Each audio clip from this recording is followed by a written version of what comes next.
muncis part 2 ya, bagian bab keanehannya ya. Tadi kan belum sempat ke ulas ya. Jadi muncis itu ada keanehannya. Nanti saya cerita dulu dari ciri-ciri muncis yang lainnya ya. Yang tadi baru belarak sempal. Nah, belarak sempal itu untuk apa? Nah, karena adanya belarak sempal,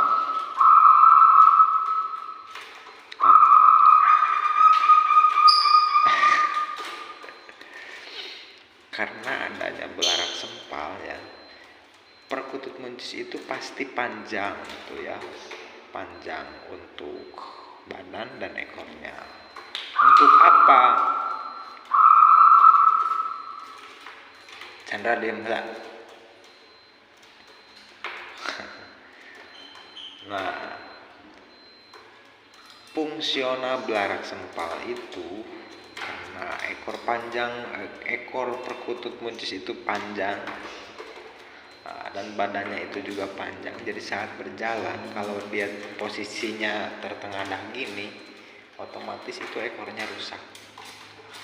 Ini secara filosofi kena, atau metafornya juga kena ya. Otomatis itu dia itu harus memuncis untuk agar supaya ekornya itu tidak rusak saat berjalan-jalan tuh di tanah mencari makan gitu ya, saat kawin gitu. Jadi perkutut muncis itu fungsionalnya belarak sempal agar dia memuncis, jadi dia tidak rusak dan tidak pula tersungkur saat berjalan karena terdapat belarak sempal atau urat ya. Urat itu sebagai pembatas otot agar dia stabil ya, saat berjalan. Karena berjalan perkutut muncis itu beda dengan jalan perkutut pada umumnya. Dia merunduk seperti terenggiling saat berjalan, itu ya seperti itu kurang lebihnya. Nah, itu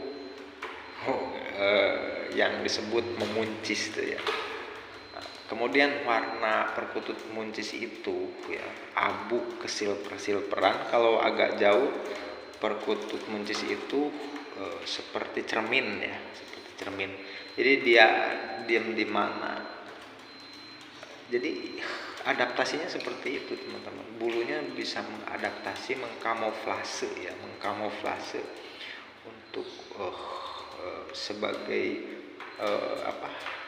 benteng keamanannya ya. Jadi adaptasi dan kamuflase karena bulunya itu silver ke abu ke silperan ya.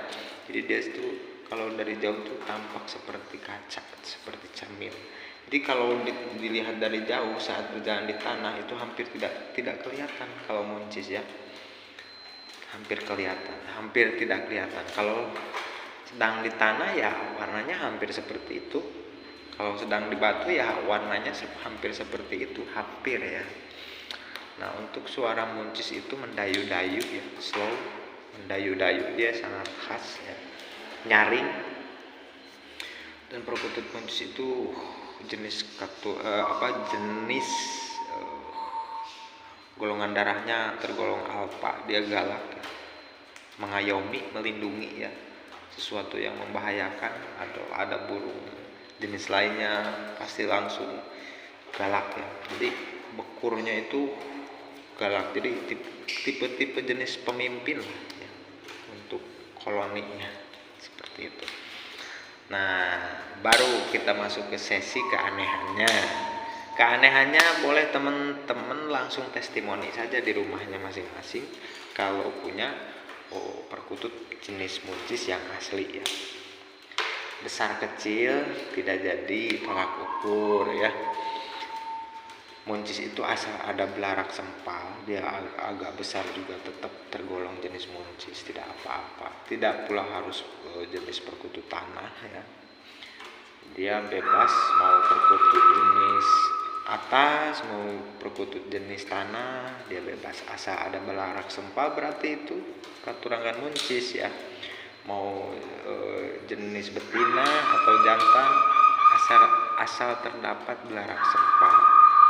Kalau terdapat belarak sempal, otomatis dia memuncis, dan otomatis dia itu punya badan dan ekor itu panjang ya.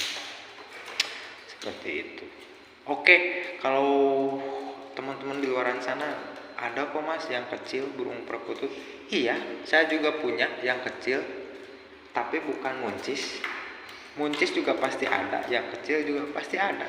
Bukan tidak ada, tetapi jangan dijadikan tolak ukur bahwa muncis itu perkutut yang kecil. Tidak mungkin ya. Karena ada yang besar, ada yang kecil. Seperti itu ya teman-teman. Ada pula yang jenis perkutut itu kecil tapi bukan muncis. Dia tidak memuncis. Memuncis itu merunduk seperti terenggiling lah saat berjalan, saat nangkringnya juga itu. Oke, sesi keanehannya, boleh testimoni di rumah ya. Keanehan muncis itu auranya keluar, dia itu terang dan rapih ya, terang. Teman-teman pindahkan perkutut muncis itu kandang yang lainnya yang dianggap paling rusak, dianggap paling kotor tuh kandangnya, silahkan pindahkan dan tunggu beberapa menit ya, kelihatan itu kandangnya bisa berubah menjadi lebih terang ya, kelihatannya ya, jadi kelihatannya lebih rapih ya. Itu kandangnya jangan dibersihkan, sok pindahin aja ke kandang 1, kandang 2, kandang 3. Kalau teman-teman dipindah beda, dia dapat merubah suasana ya, seperti itu muncis ya. Untuk bulu silver itu kan tidak aneh karena memang bulu silver itu bisa mengkamuflase ya dari serangan elang atau apa gitu ya, jenis yang membahayakan. Dia hampir tidak terlihat saat berjemur atau gimana ya, seperti itu. Oke, selalu cek deskripsi saya dan jangan lupa ya untuk share video saya agar jelas ya bagi teman-teman semuanya di luar sana yang masih kurang ketahuan tentang muncis ya. Bukan maksud menggurui, ini saya juga berguru dari belajar dari faktanya yang ada, dan juga para kesepuhan yang berbicara dan menurut saya rekomendasi dan masuk akal gitu ya. Jadi sehingga dapat dijadikan sebagai tolak ukur, deskripsi dan masuk akal ya. Filosofinya kena gitu kan, metaforanya juga kena gitu kan. Ya seperti itu. Jadi kita cari yang recommended ya. Itu saya sampaikan daripada yang saya lihat punya saya sendiri dan sama dengan para kesepuhan di luar sana yang benar-benar jeli pada perkutut ya. Seperti itu teman-teman. Jadi silahkan di share via Facebook ya, WhatsApp ya, media lainnya ya. Dan salam kenal. Terima kasih ya yang sudah subscribe, like dan komen. Semoga digantikan dengan berbagai kenikmatan yang luar biasa. Nah itu suara perkutut muncis saya, kecil ya tapi nyaring, mendayu-dayu. Chandra itu jenis perkutut yang lebih kecil dari si muncis tapi lagi gacor. Seperti itu ya, memang sedang dilatih seperti itu. Seperti itu teman-teman ya. Saya kira cukup ya untuk kajian muncis.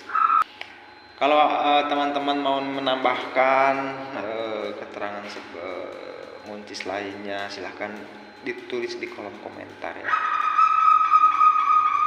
karena saya masih please welcome ya, kalau saya please welcome gitu. Sampurasun dari saya orang Sunda.